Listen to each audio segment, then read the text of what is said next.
Engine ಇದು euro 2 engine ಈಗ ಒಪ್ಪುದೆಲ್ಲ BS6 ಇದು. ಆಮೇಲೆ ಬಾಲ್ ನಾವು ಸ್ಟಾರ್ಟಿಂಗ್ ಹೋದಾಗ ಡ್ರೈವಿಂಗ್ ಕಲ್ತ್ ಆಮೇಲೆ ನಾವು ಕೇರಳ ರೀಚ್ ಆಗುತ್ತೆ ಕಣ್ಣೂರು ಮಾರ್ಕೆಟ್ ಸೇಮ್ ಕಿಲೋಮೀಟರ್ಗೆ ಡ್ರೈವರ್ ಹಾಕಿದೆ. ಒಂದು ಕೇರಳ ಹೋಗ್ಬೇಕಂತ ಹೇಳಿದ್ರೆ ಒಂದು 4,500 TP ತೆಗಿಬೇಕು.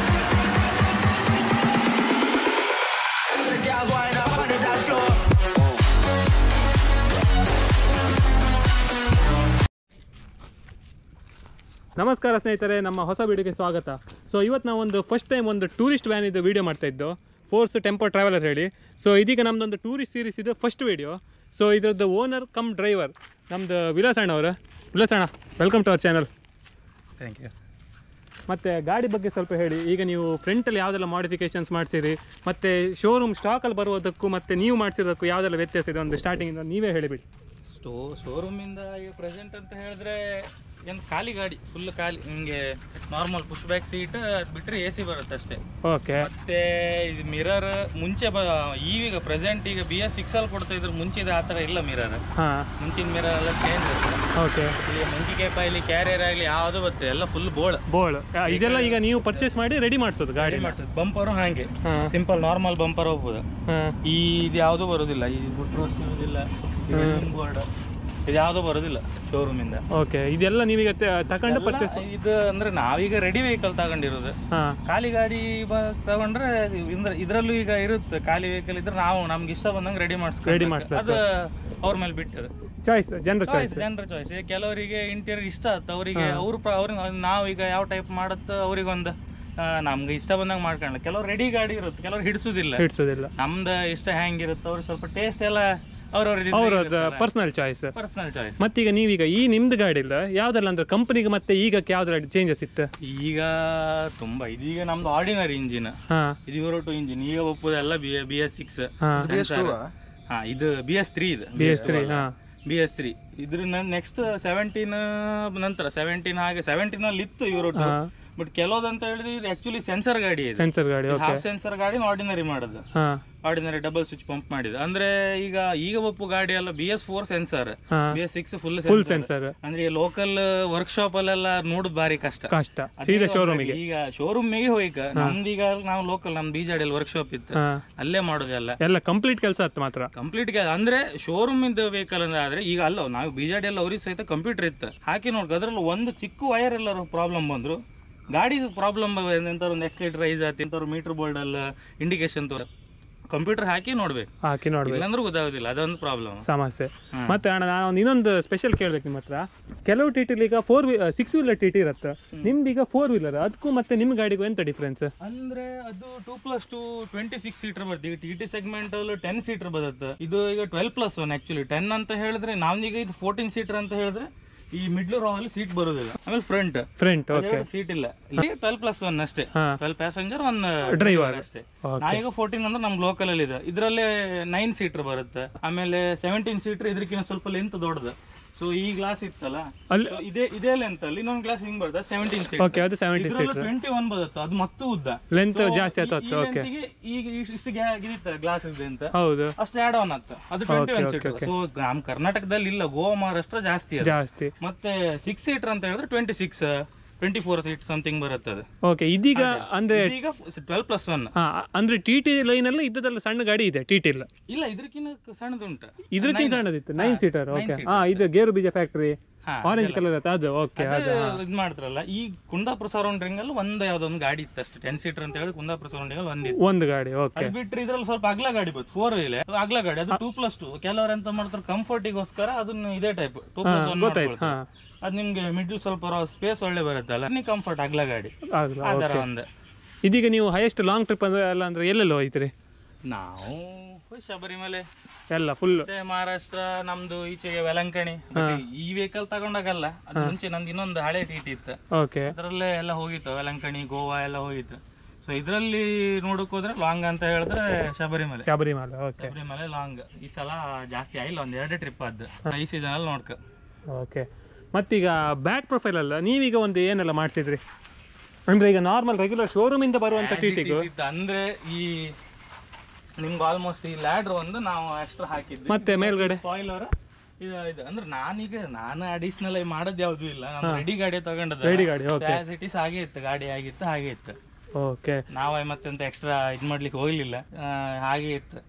ಮತ್ತೆ ನಮ್ಗೀಗ ಹಿಂದಿಂದ ಒಂದು ಎಂಟ್ರಿ ಬೇಕಿದ್ರೆ ಎಂಟ್ರಿ ಮಾಡ್ಲಿಕ್ಕೆ ಆಗತ್ತಾ? ಹಿಂದಿಂದ ಇಲ್ಲಿ ಸೀಟ್ ಓಕೆ. ನೀವು ಅದೇ ಎಕ್ಸ್ಟ್ರಾ ಸೀಟ್ ಎರಡು ಇಲ್ಲಿ ಬಂದಿತ್ತು. ಜಸ್ಟ್ ಲಗೇಜ್ ಆಪ್ಷನ್ ಅಷ್ಟೇ. ಓಕೆ, ಬೇಕಾದ್ರೆ ತೋರಿಸ್ತೀನಿ ನಿಮಿಷ. ಓಕೆ, ಇದಿಷ್ಟು ನಮ್ಗೀಗ ಸ್ಟೋರೇಜ್ ಸ್ಪೇಸಿಗೆಲ್ಲ ಆಗತ್ತಲ್ಲ, ಲಗೇಜ್ ಗಿಗೇಜ್ ಎಲ್ಲ ಹಾಕೋದಿದ್ರೆ. ಇದು ಬಂದು ಸಬ್ ಊಫರ್. JBL. ಇದು ನೆಕ್ಸ್ಟ್ ನೀವು ಒಳಗೆ ಹೋದ ನಂತರ ಗೊತ್ತಾಗುತ್ತೆ ಎಫೆಕ್ಟ್ ಹೆಂಗಿತ್ತು ಅಂತ ಹೇಳಿ. ಸೊ ಬನ್ನಿ, ಈಗ ಇಷ್ಟೇ ಬ್ಯಾಕ್ ಪ್ರೊಫೈಲಲ್ಲಿ ಇಷ್ಟೇ. ಸೊ ಬನ್ನಿ ಗಾಡಿದೊಂದು ಇಂಟೀರಿಯರ್ ಹೋಗುವ, ಮತ್ತು ನಮ್ಮದು ಬ್ರೋದೊಂದು ಎಕ್ಸ್ಪೀರಿಯನ್ಸ್ ಎಲ್ಲ ಕೇಳುವ. ಮೊದಲು ಯಾವುದೆಲ್ಲ ಗಾಡಿಯಲ್ಲಿ ವರ್ಕ್ ಮಾಡಿದ್ರು, ಇದು ಟೂರಿಸ್ಟ್ ಲೈನಿಗೆ ಹೇಗೆ ಬಂದರು. ಸೊ ಎಲ್ಲರೂ ಒಂದು ಕ್ಯೂರಿಯಸ್ಲಿ ಕಾಯ್ತಿರುವಂಥ ವ್ಯೂ ಇದು. ಯಾಕಂದರೆ ಆಲ್ಮೋಸ್ಟ್ ಎಲ್ಲ ಟೂರಿಸ್ಟ್ ಗಾಡಿ ಇಷ್ಟೇ ಡೆಕೋರೇಟಿವ್ ಆಗಿ, ಡೆಕೋರೇಷನ್ ಆಗಿರ್ಬೋದು, ಮತ್ತು ಲೈಟಿಂಗ್ಸ್, ಸೌಂಡ್ಸ್ ಎಲ್ಲ ಈ ಥರ ಇರುತ್ತೆ. ಬ್ರೋ, ಈಗ ಇದರಲ್ಲೊಂದು ಲೈಟಿಂಗ್ಸ್ ಎಲ್ಲ ಆನ್ ಮಾಡಿ ತೋರಿಸಿ, ಮತ್ತು ಎಂತೆಲ್ಲ ಸ್ಪೆಷಲ್ ಇತ್ತು, ಮತ್ತು ಇದೆಲ್ಲ ಎಲ್ಲಿ ಮಾಡಿಸಿದ್ರಿ? ಸೊ ನಿಮ್ಗೆ ಇದು ಟೋಟಲ್ ಆಗಿ ಗಾಡಿದೆಲ್ಲ ಲೈಟಿಂಗ್. ಓಕೆ. ನಾರ್ಮಲಿ ಇದು ನಿಮ್ಗೆ ಇಷ್ಟು ಲೈಟ್ ಬರುತ್ತೆ ಹಾಂ, ನಾರ್ಮಲ್ ಆಗಿ. ಮತ್ತೆ ಉಳಿದಿದ್ದು 4 ಲೈಟ್ ಎಲ್ಲ ನಿಮ್ಗೆ ಇನ್ವರ್ಟರ್ ಬೇಸ್. ನಿಮ್ಗೆ ಬ್ಯಾಟ್ರಿಯಿಂದ ಡೈರೆಕ್ಟ್ ಕರೆಂಟ್ ಕನೆಕ್ಟ್ ಆಗಲ್ಲ. ಸೊ ಇನ್ವರ್ಟರ್ ಹಾಕಿ ಅದ್ರ ಮೇಲೆ ಈ ಲೈಟ್ ಆಗಿರ್ಬೋದು, ಇದು, ಆಮೇಲೆ ಬಾಲ್, ಆಮೇಲೆ ಲೇಸರ್. ಬಟ್ ಅದು ರನ್ನಿಂಗ್ ಅಲ್ಲಿ ಈಗ ಅಂದ್ರೆ ಸ್ಟಾಪ್ ಇತ್ತಲ್ಲ, ಸಾಂಗ್ ಎಫೆಕ್ಟ್ ಇಲ್ಲ, ಸ್ವಲ್ಪ ಡಾರ್ಕ್ ಇರಬೇಕು. ಬಂತಲ್ಲ. ಓಕೆ. ಸೊ ಇದೊಂದು ಗಾಡಿದ ಕಂಪ್ಲೀಟ್ ಇಂಟೀರಿಯರ್. ಮತ್ತೆ ನೀವು ಅಡಿಷನಲಿ ನೋಡಿದ್ರೆ ಇಲ್ಲ ನೋಡ್ಬೋದು, ಒಂದು ಕೃಷ್ಣನ್ ಫೋಟೋ ಇದೆ, ಮತ್ತೆ ಹಿಂದ್ಗಡೆ ಸಹ ಒಂದಿದೆ. ಸೊ ನಿಮ್ದು ಚಾಯ್ಸ್ ಫುಲ್. ಅಂದ್ರೆ ಈ ಗ್ಲಾಸ್ ಫ್ರೇಮ್ ಅಲ್ಲಿ ಈಗ ನಿಮ್ ಫೋಟೋ ಬೇಕಾದ್ರೆ ನಿಮ್ ಫೋಟೋ ಹಾಕೊಳ್ಬಹುದು. ಓಕೆ, ಈಗ ಏನು ಪ್ರಾಬ್ಲಮ್ ಇಲ್ಲ. ಮನೆಯಲ್ಲಿ ಯಾವ ತರ ಫೋಟೋ ಫ್ರೇಮ್ ಇರುತ್ತೆ ಅದೇ ಟೈಪ್ ಇದೆ. ಈ ಪ್ಲೇಸ್ ಆದ್ರೂ ಹಾಗೆ ಅದು ಪ್ರಿಂಟ್ ಬರುತ್ತೆ, ಏರ್ ಇಂಡಿಯಾ ಮಹಾರಾಜ ಪ್ರಿಂಟ್ ಬರುತ್ತೆ. ಆ ಪ್ರಿಂಟ್ ಅನ್ನ ಅವರು ಈ ಫೈಬರ್ ಗ್ಲಾಸ್ ಇದೆ, ಫುಲ್ ಒರಿಜಿನಲ್ ಗ್ಲಾಸ್ ಅಂದ್ರೆ ಡ್ಯಾಮೇಜ್ ಆಫ್ ಇದಕ್ಕೆ ತೊಂದ್ರೆ. ಒಂದಂದ್ರೆ ಈ ಜಸ್ಟ್ ಪ್ಯಾಸೆಂಜರಿಗೆಲ್ಲ ನಾವು ಕ್ಯಾರಿ ಮಾಡುತ್ತಲ್ಲ, ಎಲ್ಲ ತಲೆಗಿಲೆ ಹೊಡೆದ್ರೆ ಒರಿಜಿನಲ್ ಗ್ಲಾಸ್ ಇದೆ, ಅದು ಪ್ರಾಬ್ಲಮ್. ಮತ್ತೆ ಈಗ ಬೇರೆ ಅದು ಲಾಸ್ಟ್ ಒಂದು 4 ವೆಂಟ್ ಇತ್ತು, ಅದು ಯಾವುದು? ಅದು AC ವೆಂಟ್. ಓಕೆ. ಮತ್ತೆ ಇಲ್ಲ ಪ್ಯಾಸೆಂಜರ್ ಕಂಫರ್ಟಿಗೆ ಇಲ್ಲ ಮೊಬೈಲ್ ಚಾರ್ಜಿಂಗ್ ಫೆಸಿಲಿಟಿ ಎಲ್ಲ ಇರುತ್ತಲ್ಲ? ಮೊಬೈಲ್ ಚಾರ್ಜಿಂಗ್ ಫೆಸಿಲಿಟಿ ಕೊಟ್ಟಿದೆ. ಅಂದ್ರೆ ಇದು ಆಕ್ಚುಲ್ ಆಗಿ ಈಗ ಬರೋ ಕೆಲವು ಗಾಡಿಯಲ್ಲೆಲ್ಲ ಈ USB ಪೋರ್ಟ್ ಆಲ್ಮೋಸ್ಟ್ ಎಲ್ಲ ಸೀಟಿಗೂ ಅವೈಲೇಬಲ್ ಇರುತ್ತೆ, ಒಂದೊಂದು ಸೀಟ್ ಗ್ಯಾಪ್ ಅಲ್ಲ. ಸೊ ಇದೆಲ್ಲ ಎಂತ ಕಂಪನಿಯಲ್ಲೇ ಮಾಡಿಸಿದ್ದ? ಇಲ್ಲ, ಇಲ್ಲ, ಎಲ್ಲ ಆಫ್ಟರ್ ಮಾರ್ಕೆಟ್. ಎಲ್ಲ ಆಫ್ಟರ್ ಮಾರ್ಕೆಟ್. ಯಾವ್ದು ಕಂಪನಿಯಿಂದ ಬರುದು ಯಾವ್ದು ಇಲ್ಲ. ಆಲ್ಮೋಸ್ಟ್ ಕಂಪನಿಯಿಂದ ಬರೀ ಖಾಲಿ ವೆಹಿಕಲ್, ಇಲ್ಲಿ ಬಾಕ್ಸ್ ಗೀಕ್ಸ್ ಅಂತ ಯಾವ್ದು ಬರುದಿಲ್ಲ, ಎಲ್ಲ ನೀವೇ ರೆಡಿ ಮಾಡಿ. ಜಸ್ಟ್ ಈ AC ವೆಂಟ್ ಬ್ಯಾಕ್ ಸೈಡ್ ಆತರ ಇರುದಿಲ್ಲ, ಬಾಕ್ಸ್ ಬೇರೆ ಟೈಪ್ ಇರುತ್ತೆ. ಸೊ ಅದನ್ನ ಆಲ್ಟರ್ ಮಾಡಿ ಅದ್ರ ಮೇಲೆ ಎಕ್ಸ್ಟ್ರಾ ವೆಂಟ್ ಅನ್ನ ಇದು ಮಾಡಿರೋದು. ಓಕೆ. ಮತ್ತೆ ಇದೀಗ ಸೀಟ್ ಬಂದು ಎಲ್ಲ ಸೀಟ್ ಪುಷ್ ಬ್ಯಾಕ್? ಎಲ್ಲ push back, but back side ಆಗ್ತಿಲ್ಲ. ಬ್ಯಾಕ್ ಸೈಡ್ ಸಹಿತ ಆಪ್ಷನ್ ಇಟ್ಕೊಳ್ಬಹುದು ಇದು. ಸೊ ಅದೊಂದು ಎಂತ ಅಂತ ಹೇಳಿದ್ರೆ ಫುಲ್ ಡೋರ್ ಮೇಲೆ ಹೋಗುತ್ತೆ, ಫುಲ್. ಓಕೆ. ಕಂಪ್ಲೀಟ್ ಒಂದು ರಿಕ್ಲೈನ್ ಆಗ್ಬೋದು. ಇದು ಲಾಂಗ್ ಡ್ರೈವಿಗೆಲ್ಲ ಕಂಫರ್ಟೇಬಲ್ ಪ್ಯಾಸೆಂಜರ್ಗೆ ಅಷ್ಟೇ. ಓಕೆ. ಬ್ಯಾಕ್ ಸೈಡ್ ಅಂತ ಹೇಳಿದ್ರೆ ಈ ಕೆಲವರು ಪುಷ್ ಬ್ಯಾಕ್ ಇಟ್ಕೊಂಡಿರ್ತಾರೆ. ಅಂದ್ರೆ ಈಗ ನಾವು ನೋಡೋದಾದ್ರೆ ಈ ಮಿಡ್ಲ್ ಇದೀಗ ಎಕ್ಸ್ಟ್ರಾ ಸೀಟ್ ಆಕ್ಚುಲ್ ಆಗಿ. ಓಕೆ. ಇದು ಎಕ್ಸ್ಟ್ರಾ ಸೀಟ್. ಸೊ ಇದೆರಡು ಇದ್ದಾಗ ಸೀಟ್ ಎಕ್ಸ್ಟೆಂಡ್ ಆಗಿ ಬ್ಯಾಕ್ ಸೈಡ್ ಹೋಗುತ್ತೆ. ಬಟ್ ಜಾಸ್ತಿ ಅಂತ ಹೇಳಿದ್ರೆ ಡೋರ್ ಮೇಲೆ ಹೋಗುತ್ತಲ್ಲ, ಮತ್ತೆ ಲಗೇಜ್ ಆಪ್ಷನ್ ಇರುತ್ತೆ. ಸೊ ಆ ರೀತಿಯಿಂದ ಒಂದಿದೆ. ಅಂದ್ರೆ ಇದೀಗ ನಾವು ಎಕ್ಸ್ಟ್ರಾ ಸೀಟ್ ಹಾಕಿದ್ ನಾನು ಗಾಡಿ ತಗೊಳ್ಳುವಾಗ 12+1 ಅಂದ್ರೆ 12+1. ಸೊ ಈಗ ನಮ್ದು ಉಡುಪಿ ಸೈಡ್ ಮಾತ್ರ ಈಗ 14 ಸೀಟ್ ಅಂದ್ರೆ 14 ಸೀಟ್ ಹೌದು ಇಲ್ಲಿ ಮಾಡ್ಕೊಂಡಿರ್ತಾರೆ. ಅಲ್ಲೆಲ್ಲ ಹಾಗಲ್ಲ, ಅವ್ರಿದು ಬೆಂಗಳೂರಲ್ಲಿ RTO ಎಲ್ಲ ಸ್ಟ್ರಿಕ್ಟ್ 12+1 ಅಂದ್ರೆ ಅದು ಫಿಕ್ಸ್ ಅಷ್ಟೇ. ಯಾರು ಅದನ್ನ ಇದ್ ಮಾಡಿದ್ರೆ ಪೊಲೀಸ್ ಸಹಿತ ಪ್ರಾಬ್ಲಮ್ ಮಾಡ್ತಾರೆ. ಸೊ ನಮ್ದು ಈ ಕಡೆ ಲೋಕಲ್ ಅಲ್ಲಿ 14 ಪ್ಯಾಸೆಂಜರ್ ಅಂತ ಏನು ತೊಂದರೆ ಮಾಡೋದಿಲ್ಲ. ಔಟ್ ಆಫ್ ಸ್ಟೇಟ್ ಅಲ್ಲಿ ಕೆಲವು ಕಡೆ ಸ್ಟ್ರಿಕ್ಟ್ ಇರುತ್ತೆ, ಕೆಲವು ಕಡೆ ಹಾಗೇನು ತೊಂದರೆ ಇರೋದಿಲ್ಲ, ಹಾಗೆ ಬಿಡ್ತಾರೆ, ತೊಂದರೆ ಇಲ್ಲ. ಬ್ರೋ, ಮತ್ತೆ ಈಗ ಸ್ಟಾರ್ಟಿಂಗ್ ಇದೀಗ ಇದೆಂತಂದ್ರೆ ಟಚ್ ಸ್ಕ್ರೀನ್ ಟಿವಿ ಎಂತ ಇದೆ? ಇದು ನಿಮ್ಗೆ ನಾರ್ಮಲ್ ಅಂದ್ರೆ ಈ ಆಂಡ್ರಾಯ್ಡ್ ಟಿವಿನೇ. ಓಕೆ. ನೀವು ಎಲ್ಲದೂ ಸಪೋರ್ಟ್ ಆಗುತ್ತೆ ಇದಕ್ಕೆ. ಸೊ ಇದೆಂತ ಬೇಸಿಕಲಿ ಮೊಬೈಲಿಗೆ ಕನೆಕ್ಟ್ ಮಾಡುದಾ? ಮೊಬೈಲ್ ಅದೇ ನೀವು ಮೀರಾ ಕಾಸ್ಟಿಂಗ್ ಮಾಡ್ಲಕ್ಕ ಅಥವಾ USB, ಆಮೇಲೆ ಆನ್ಲೈನ್ ನಿಮ್ಗೆ ವೈಫೈ ಕನೆಕ್ಟ್ ಮಾಡ್ಕೊಂಡು ಯೂಟ್ಯೂಬ್ ಎಲ್ಲ ಸಿಕ್ಕುತ್ತೆ, ಆಪ್ಷನ್ ಇತ್ತು. ಓಕೆ. ಇದೀಗ ಪ್ಯಾಸೆಂಜರ್ಗೆ ಬಿಟ್ಟದ್ದು, ಯಾವ್ದು ಯೂಸ್ ಮಾಡ್ಲಕ್ಕ. ಓಕೆ. ಮತ್ತೆ ಈಗ ನಿಮ್ ಬಗ್ಗೆ ನಾವೀಗ ಪರ್ಸನಲಿ ಕೇಳೋದಿದ್ರೆ, ಈಗ ವಿಕ್ಕಿ ಟ್ರಾವೆಲ್ಸ್ ಒಂದು ಎಷ್ಟು ಗಾಡಿ ನಿಮ್ಮ ಫ್ಲೀಟ್ ಅಲ್ಲಿ ಇದೆ, ಮತ್ತೆ ನಿಮ್ದು ಬೇಸಿಕಲಿ ಮೇನ್ ಬಿಸ್ನೆಸ್ ಯಾವುದು? ಸೊ ನಾವು ಮುಂಚೆಯಿಂದ ನಾವು ಏನ್ ಎಜುಕೇಶನ್ ಜಾಸ್ತಿ ಮಾಡ್ಲಿಲ್ಲ. ಓಕೆ 10th ಕಲ್ತು PU ಡ್ರಾಪ್ ಔಟ್. ಅದು ಬಿಟ್ರೆ ನಾವು ಆಕ್ಚುಲಿ ಡ್ರೈವಿಂಗ್ ಫೀಲ್ಡ್ ಗೆ ಬಂದಿದ್ದು ಒಂದು ಕ್ರೇಜ್ ಅಲ್ಲಿ. ನಮ್ದು ಅದೊಂದು ಇರುತ್ತಲ್ಲ ಕೆಲವರಿಗೆಲ್ಲ ಒಂದು ಕ್ರೇಜ್ ಅಂತ, ಇದ್ರಲ್ಲಿ ಬಂದಿರೋದು ಅಷ್ಟೇ ಮತ್ತೆಂತ ಅಲ್ಲ. ಸೊ ಅದೀಗ ಪ್ರೊಫೆಷನ್ ಆಯ್ತು. ಬಟ್ ಒಂದೊಂದ್ಸಲ ನಮ್ಗೂ ಅನ್ಸಿತ್ತು, ಕೆಲವೊಂದ್ಸಲ ನಿದ್ದೆ ಬಿಟ್ಟು ಹೋಗುವಾಗ ನಾವು, ಸೊ ನಾನ್ ಈ ವೆಹಿಕಲ್ ಅಲ್ಲಿ ಇರೋದು ಕಮ್ಮಿ, ಅಂದ್ರೆ ನಂದು ಫಿಶ್ ವೆಹಿಕಲ್ ಉಂಟು ಬೇರೆ, 3 ಗಾಡಿ ಉಂಟು. 3 ಗಾಡಿ. ಓಕೆ. ಇದು TT ಒಂದು, ಆಮೇಲೆ ಒಂದು ಇಕೋ, ಅದ್ ಬಿಟ್ಟು ಇನ್ನೊಂದು ಬುಲೆರೋ ಪಿಕಪ್, ಅದು ಇನ್ಸುಲೇಟರ್. ಅದು ಕೇರಳ ಟ್ರಿಪ್ ಜಾಸ್ತಿ ಟ್ರಿಪ್ ಮಾಡಿ ನಾನು ಇದ್ರಲ್ಲಿ ಡ್ರೈವರ್ ಇದ್ರು. ಈಗ ಪ್ರೆಸೆಂಟ್ ಇಲ್ಲ, ಈಗ ಅಂದ್ರೆ ನಾವೀಗ ನಮ್ದು ಮೀನ್ ಕಮ್ಮಿ ಅಲ್ಲ. ಸೊ ಈಗ ಅದೇ ಅಂತ ಅಂದ್ರೆ ನಾವು ಸ್ಟಾರ್ಟಿಂಗ್ ಮಾಡಿದ್ ಇದಲ್ಲ, ಇನ್ನೊಂದು TT ಇತ್ತು. ಸ್ಟಾರ್ಟಿಂಗ್ ನಮ್ದು ಆಕ್ಚುಲಿ ವಿಕ್ಕಿ ಅಂತ ಹೇಳಿದ್ರೆ ನಮ್ದು ದೊಡ್ಡಣ್ಣ, ಅವ್ರದ್ ಹೆಸರು. ಅಂದ್ರೆ ಅವನಿದ್ದು ಡೆತ್ ಆಗಿತ್ತು, ಆಕ್ಸಿಡೆಂಟಲ್ ಡೆತ್ ಆಗಿತ್ತು. ಸೊ ನಾನು ನೋಡಿತ್ತು, ನಾವು ಅಂದ್ರೆ ಗಾಡಿ ಮಾಡುವಾಗ ನಾನು ಸ್ಟಾರ್ಟಿಂಗ್ ಇಂದ ಅಂದ್ರೆ ನಾವು ಓನರ್ ಆಗಿ ದುಡ್ದರಲ್ಲ. ನಾವು ಸ್ಟಾರ್ಟಿಂಗ್ ಹೋದಾಗ ಡ್ರೈವಿಂಗ್ ಕಲ್ತ್, ಆಮೇಲೆ ಇನ್ನೊಬ್ರು ಕೈ ಕೆಳಗೆ ಕೆಲಸ ಮಾಡಿ, ಅಂದ್ರೆ ಫಸ್ಟ್ ಗೆ ಈಗ ನಾವು ಸ್ಟಾರ್ಟಿಂಗ್ ಗಾಡಿ ಮಾಡೋದಕ್ಕಿಂತ ತಿಳ್ಕೊಳ್ಳೋದು ಬಿಸ್ನೆಸ್ ಹೇಗೆ. ಬೇರೆ ಈಗ TT ಬೇರೆ ಗಾಡಿಗೆಲ್ಲ ಹೋಗಿ ಕಲ್ತ್ ಎಕ್ಸ್ಪೀರಿಯನ್ಸ್ ಆದ್ಮೇಲೆ 2 ವರ್ಷ ನಾನು ಮಾಡಿದೆ. ನಾನು 1.5-2 ವರ್ಷ ಲೆಕ್ಕ ನಾನು ಬೇರೆ ಗಾಡಿ ಡ್ಯೂಟಿ ಮಾಡಿದೆ. ಸ್ಟಾರ್ಟಿಂಗ್ TT ಬರ್ಲಿಲ್ಲ, ಕಾರ್. ಅದ್ರ ನಂತರ ನನ್ನ ಫ್ರೆಂಡಿಗೆ ನಾನೇ ಮಾಡಿಸಿ ಕೊಟ್ಟಿದ್ದೆ ಒಂದು TT. ಅದು ಆ ಗಾಡಿಗೆ ಒಂದ್ಸಲ ನಾನೇ ಹೋಗಿದ್ದೆ. ಅದ್ರ ಮೇಲಿಂದ ಅಭ್ಯಾಸ ಆಗಿ ಹೋಯ್ತು. ಸೊ ಅವತ್ತಿಂದ ನಾವು ಎಲ್ಲ ಗಾಡಿಗೆ ಆಲ್ಮೋಸ್ಟ್ ನಮ್ದು ಕುಂದಾಪುರ ಎಲ್ಲ ತಲ್ಲೂರು ಆ ಕಡೆ ಈ ಕಡೆ ಎಲ್ಲ ಗಾಡಿಗೆ ನಾನು ಫುಲ್ ಮಾಡಿ ಡ್ಯೂಟಿ ಮಾಡಿ ಕೊಟ್ಟಿದ್ದೆ. ಅದ್ರ ಮೇಲೆ ಈ ಹತ್ತತ್ರ ಈಗ ನಾಡಿದ್ದು ನವೆಂಬರ್ ಬಂದ್ರೆ 3 ವರ್ಷ ಆಗತ್ತೆ. ಈಗ ನಮ್ದು ವಿಕೆಟ್ ಓಪನ್ ಆಗಿ 3 ವರ್ಷ ಆಗತ್ತೆ. ಸೊ ನೀವೀಗ ಅಂದ್ರೆ ಡ್ರೈವಿಂಗ್ ಫೀಲ್ಡ್ ಬಂದು ಆಲ್ಮೋಸ್ಟ್ ಒಂದು 5 ವರ್ಷದ ಮೇಲೆ ಆಯ್ತು. ನಂದೀಗ ಪ್ರೆಸೆಂಟ್ ಏಜ್ ನಾನು 23. 18 ಆದ ತಕ್ಷಣ ನಾನು ಲೈಸೆನ್ಸ್ ಮಾಡ್ಕೊಂಡು ಡ್ರೈವಿಂಗ್ ಫೀಲ್ಡ್. ಸ್ಟಾರ್ಟಿಂಗ್ ಅಂದ್ರೆ ಅದೇ ಗೂಡ್ಸ್ ವೆಹಿಕಲ್ ಎಲ್ಲ ಬಿಟ್ಟು, ಅಂದ್ರೆ ಗೂಡ್ಸ್ ವೆಹಿಕಲ್ ಅಂತಲ್ಲ, ಸ್ಟಾರ್ಟಿಂಗ್ ಎಲ್ಲ ಈಗ ಸ್ಟಾರ್ಟಿಂಗ್ ನಂಗೆ ಡ್ರೈವಿಂಗ್ ಎಂತದು ಬೇಸಿಕ್ ನಾಲೆಜ್ ಇಲ್ಲ. ನಮ್ದು ಮನೆ ಹತ್ರದವ್ರ ಒಬ್ರ ಜೊತೆ ಹಿಂಗೆ ಮಲ್ಪೆಗೆ ಮೀನ್ ತರ್ಲಿಕ್ಕೆ ಹೋಗ್ತಾ ಇದ್ದೆ. ಆ ಟೈಮಲ್ಲಿ ಒಂದ್ಸಲ ಗಾಡಿ ಅವ್ರು ಕ್ರಾಸ್ ಇಟ್ಟಿದ್ರಂತ ನಾನ್ ತೆಗಿಲಿಕ್ಕೆ ಹೋಗಿ ಒಂದಿಬ್ಬರನ್ನ ಹಾರಿಸಿ ನಾನು ಲಗಡಿ ತೆಗಿತಿದ್ದೆ. ಅಂದ್ರೆ ಈ ಕ್ಲಚ್ ಮೂವ್ ಮಾಡೋಕ್ಕೂ ಅಷ್ಟು ಐಡಿಯಾ ಇಲ್ಲ ಇತ್ತು. ಅದ್ರ ಮೇಲೆ ಅವ್ರು ಹೇಳಿದ್ರು, ಅಂದ್ರೆ ನೀವು ಜಸ್ಟ್ ಮೂವ್ ಮಾಡೋದಾದ್ರೆ ಜಸ್ಟ್ ಕ್ಲಚ್ ಬ್ರೇಕ್ ಅಲ್ಲೇ ನೀನು ಇದ್ ಮಾಡು, ಆಮೇಲೆ ಎಕ್ಸ್ಲೇಟರ್ ಬೇಕಂತ ನೆಸೆಸಿಟಿ ಇಲ್ಲ. ಅದ್ರ ಮೇಲೆ ಸ್ವಲ್ಪ ಕಲ್ತು ಆಮೇಲೆ ಸ್ವಲ್ಪ ಸರ್ವಿಸ್ ಸ್ಟೇಷನ್ ಅಲ್ಲಿ ಇದ್ದೆ. ಇಲ್ಲಿ ವೆಹಿಕಲ್ ಬರೋದು ಜಾಸ್ತಿ. ವಾಶ್ ಆದ ವೆಹಿಕಲ್ ಎಲ್ಲ ಓನರ್ ಇಲ್ಲ ಟೈಮಾಗೆಲ್ಲ ನಾವೇ ತೆಗ್ದು ಹಾಕಿ ಸ್ವಲ್ಪ ಅಭ್ಯಾಸ ಟಚ್ ಸಿಕ್ಕಿದಾಗ. ಆಮೇಲೆ ಈ ಫ್ರೆಂಡ್ಸ್ ಇದು ವೆಹಿಕಲ್ ತಂದಾಗೆಲ್ಲ ರಾತ್ರಿಗೆಲ್ಲ ಕದ್ದು ಮುಚ್ಚಿ ಎಲ್ಲ ಓಡಿಸಿಲ್ಲ, ಸ್ಟಡಿ ಇರ್ಲಿಲ್ಲ. ಸೊ ಯಾರು ಕೊಡುದಿಲ್ಲ ಅಲ್ಲ, ಗೊತ್ತಾಗ್ತಿದ್ದಂಗೆ ಹಿಂಗ್ ಗಾಡಿ ತಗೊಂಡೋಗಿ. ಬಟ್ ಇವತ್ತಿನವರೆಗೂ ನಂದು ಡ್ರೈವಿಂಗ್ ಫೀಲ್ಡ್ ಅಲ್ಲಿ ಯಾವ್ದೋ ಒಂದು ಬ್ಲಾಕ್ ಮಾರ್ಕ್ ಇಲ್ಲ, ಆಕ್ಸಿಡೆಂಟಲ್ ಆಗ್ಲಿ ಯಾವ್ದೂ ಆಗ್ಲಿಲ್ಲ. ಮೀನ್ ಗಾಡಿ ಎಲ್ಲ ಆಗಿತ್ತು, ಅಂದ್ರೆ ನನ್ ತಪ್ಪಲ್ಲ ಅದು. ಇದರಿಂದ ವೆಹಿಕಲ್ ಬಂದಾಗ ನಾನ್ ಜಸ್ಟ್ ಬ್ರೇಕ್ ಅಪ್ಲೈ ಮಾಡಿದಾಗ ಹಿಂದಿಂದ ಒಬ್ಬ ಕಾರ್ ಬಂದಾಗ ಜಸ್ಟ್ ನನ್ ಗಾಡಿ ಅದ್ ಬಿಟ್ರೆ ಇಷ್ಟು ವರ್ಷದಲ್ಲಿ ಒಂದು ಡ್ರೈವಿಂಗ್ ಅಲ್ಲಿ ಯಾವ್ದು ತೊಂದ್ರೆ ಇಲ್ಲ. ಮೇಜರ್ ಅಂದ್ರೆ ಮೈನರ್ ಸಣ್ಣ ಪುಟ್ಟ ರೋಡ್ ಮೇಲೆ ಹೋದ್ಮೇಲೆ ಇದ್ದೇ ಇರುತ್ತೆ, ಸಣ್ಣ ಪುಟ್ಟನು ಇಲ್ಲ. ಅದೇ ಒಂದು ಆಕ್ಚುಲ್ ಆಗಿ ಎಂತಂದ್ರೆ ಈಗ ಕೆಲವರಿಗೆ, ಈಗ ನಾವು ಇರೋದು ಮೀನ್ ಫೀಲ್ಡ್ ಅಲ್ಲಿ, ನಮ್ದು ಅದಕ್ಕೂ ಓಡಿಸೋದಕ್ಕೂ ಇದಕ್ಕೂ ಓಡಿಸೋದಕ್ಕೂ ತುಂಬಾ ಡಿಫ್ರೆನ್ಸ್ ಇತ್ತು. ಅದಕ್ಕೆ ಲಕ್ಷಗಟ್ಲೆ ಮೀನ್ ಇರುತ್ತೆ. ನಾವ್ ಇಲ್ಲಿಂದ ರಾತ್ರಿ 11 ಗಂಟೆ ಹಂಗೆಲ್ಲ ಬಿಟ್ಟು 3-3:30ಗೆಲ್ಲ ನಾವು ಕೇರಳ ರೀಚ್ ಆಗುತ್ತೆ, ಕಣ್ಣೂರ್ ಮಾರ್ಕೆಟ್. ನೀವೊಂದು ಮಲ್ಪೆಯಿಂದ ಬಿಟ್ಟು ಇಲ್ಲಿಂದ ಗಂಗೊಳ್ಳಿಯಿಂದ 250 ಕಿಲೋಮೀಟರ್, 250 ಕಿಲೋಮೀಟರ್ ನಾರ್ಮಲ್ ನಮ್ದು ಈ ರೋಡಲ್ಲಿ ಮ್ಯಾಟರ್ ಆಗುದಿಲ್ಲ. ಬಟ್ ಕೇರಳ ರೋಡ್ ಟಫ್, ಅದು ಮಳೆಯಲ್ಲೆಲ್ಲ ಹೋಗುತ್ತೆ. ಸೊ ಆ ಮೊಮೆಂಟ್ ಅಲ್ಲಿ ಎಂತ ಆಗುತ್ತೆ, ನಮ್ದು ಇಲ್ಲ ನಮ್ಮ ಊರಿನವರೇ ಕೆಲವರೆಲ್ಲ ಸೊ ಅವನಿದ್ ರ್ಯಾಶ್ ಡ್ರೈವಿಂಗ್, ಇದು ಫುಲ್ ರ್ಯಾಶ್ ಆಗಿ ಓಡಿಸ್ತಾರೆ. ಸೊ ಈಗ ಬಂದದ್ ಪ್ಯಾಸೆಂಜರ್ ಗೊತ್ತಿರುತ್ತೆ ನಾವು ಯಾವ ತರ ಜಾಗ್ರತೆ. ಈಗ ಮೊನ್ನೆ ಸಹಿತ ಒಂದ್ ಪ್ಯಾಸೆಂಜರ್ ಹೋದಾಗ ಅವರಿಗೂ ತುಂಬಾ ಖುಷಿ ಆಯ್ತು, ಕರ್ಕೊಂಡೋಗಿ ತುಂಬಾ ಜಾಗ್ರತೆ ಕರ್ಕೊಂಡೋಗಿ ಖುಷಿ ಆಗುತ್ತೆ. ಎಷ್ಟೋ ಜನ ನನ್ ಜೊತೆ ಬಂದವ್ರು ಹೇಳಿದ್ರು, ಬೇರೆ ಗಾಡಿಗೆ ಹೋದಾಗ ಈ ತರ ಆಗಿತ್ತು, ನೀವು ಒಳ್ಳೆ ಸೇಫ್ ಆಗಿ ಕರ್ಕೊಂಡ್ ಬಂದ್ರೆ. ಅದು ಅವ್ರ ನಂಬಿಕೆ. ಆಯಾ ವೆಹಿಕಲ್ ಆಯಾ ಟೈಮಲ್ಲಿ ಓಡಿಸ್ಬೇಕಾಗುತ್ತೆ. ಈಗ ನಂದು ಆ ಇಕೋ ವೆಹಿಕಲ್ ನಾ ಎಷ್ಟೋ ಸಲ ನಾನು ಪೇಷಂಟ್ ನೆಲ್ಲ ಕರ್ಕೊಂಡೋಗಿ ಸ್ಪೀಡ್ ಹೋಗಿದ್ದೆ. ಬಟ್ ಆ ನೆಸೆಸಿಟಿ ಜನರು ಅರ್ಥ ಮಾಡ್ಕೊಳ್ಳಿಲ್ಲ ಅಷ್ಟೇ. ಈಗ ಇದನ್ನೀಗ ಮೀನ್ ಗಾಡಿ ಓಡಿಸ್ದಂಗ ಈಗ ಇದನ್ನು ಯಾರು ಓಡಿಸೋದಿಲ್ಲ. ಇದಕ್ಕೆ ನಾವು ನಾವು ಮೀನ್ ಗಾಡಿ ಆದ್ರೂ ನಾರ್ಮಲ್ ಆಗಿ ಇದ್ ಮಾಡೋದಾದ್ರೆ, ನಾನು ಒಳ್ಳೆ ಕರೆಕ್ಟ್ ಆಗಿ ಈ ಎಕ್ಸ್ಪ್ರೆಸ್ ಇಲ್ಲ ಅಂತ ಹೇಳಿದ್ರೆ ಕರೆಕ್ಟ್ ಮೈಲೇಜ್ ಮಾಡ್ಕೊಂಡು 65 ಮೇಂಟೈನ್ ಮಾಡ್ಕೊಂಡು ಹೋಗೋದು. ಅಂದ್ರೆ ನಮ್ಗೆ ಮೈಲೇಜ್ ಅಂದ್ರೆ ನಮ್ಗೆ ಸ್ವಲ್ಪ ಉಳಿತಾಯ ಆಗುತ್ತೆ. ಮತ್ತೆ ಈಗ ಇನ್ನೊಂದು ಹೇಳಿದೆ, ಹೆಚ್ಚಿನ ಸ್ಪೀಡ್ ಹೋಗ್ತಾ ಹೇಳಿ, ಈಗ ಮ್ಯಾಕ್ಸ್ ಸ್ಪೀಡ್ ಇರೋದು 80 ಲಾಕ್ ಇರುತ್ತೆ. 80 ಲಾಕು ಅಷ್ಟೇ, ಅದ್ರ ಮೇಲೆ ಹೋಗುದಿಲ್ಲ. ಮತ್ತೆ ಹೋಗುದಾದ್ರೆ ಎಲ್ಲಿಗೆ ಬ್ರೋ? ಈಗ ಈ ವಿಡಿಯೋ ನೋಡ್ತಾ ಇರೋದು ಎಷ್ಟೋ ಜನ ಒಂದು ಹೊಸ ಇದು ಟೂರಿಸ್ಟ್ ಫೀಲ್ಡ್ ಗೆ ಬರ್ಬೇಕಂದ್ರೆ ಬಸ್ ಹಾಕ್ಬೇಕು. ಈಗ ಯಾವುದೇ ಬಸ್ ಹಾಕೋದಿದ್ರು ಬೇಸಿಕಲಿ ಇವ್ರು ಸ್ಟಾರ್ಟ್ ಮಾಡೋದು ಒಂದು ಈಕೋ ಇಂದ ಆಗಿರ್ಬೋದು, ಒಂದು TT ಇಂದ ಆಗಿರ್ಬೋದು. ಸೊ ಈಗ ಒಂದು TTಗೆ ಅಂದ್ರೆ ಎಷ್ಟು ಇನ್ವೆಸ್ಟ್ಮೆಂಟ್ ಬೇಕಾಗತ್ತೆ? ನಾವೀಗ ಸೆಕೆಂಡ್ ಹ್ಯಾಂಡ್ ಅಸ್ಯೂಮ್ ಮಾಡುವ, ಹೊಸ್ತು ಬೇಡ. ಒಂದು ಅಂದ್ರೆ ಮತ್ತೆ ಟ್ಯಾಕ್ಸ್ ಎಲ್ಲ ಯಾವ ತರ ಕಟ್ಟಬೇಕು, ಮತ್ತೆ ಬಾಡಿಗೆನ ಯಾವ ತರ ಹಿಡಿಬೇಕು, ಅದೆಲ್ಲ ಒಂದು ಹೇಗಂತ ಹೇಳಿ. ಸೊ ಈಗ ಹೆಂಗಂದ್ರೆ ಈಗ TT ಸೆಕೆಂಡ್ ಹ್ಯಾಂಡ್ ನೋಡುದಾದ್ರೆ ಸೊ ನಿಮ್ದು ಖಾಲಿ ಗಾಡಿಯಿಂದ ರೆಡಿ ಗಾಡಿ ಮೇಲೆ ಡಿಪೆಂಡ್. ಈಗ ಸೊ ಮಾರ್ಕೆಟ್ ಈಗ ನಾನ್ ಪ್ರೆಸೆಂಟ್ ಇದನ್ನ ತಗೊಂಡಿರೋದು 1180 ಸಮಥಿಂಗ್ ತಗೊಂಡಿರೋದು. ಈಗ ಯಾವ ಮಾಡೆಲ್ ಗಾಡಿ ಇದು 2015. ನಾನು ಇವಾಗ 5th ಓನರ್. ಓಕೆ.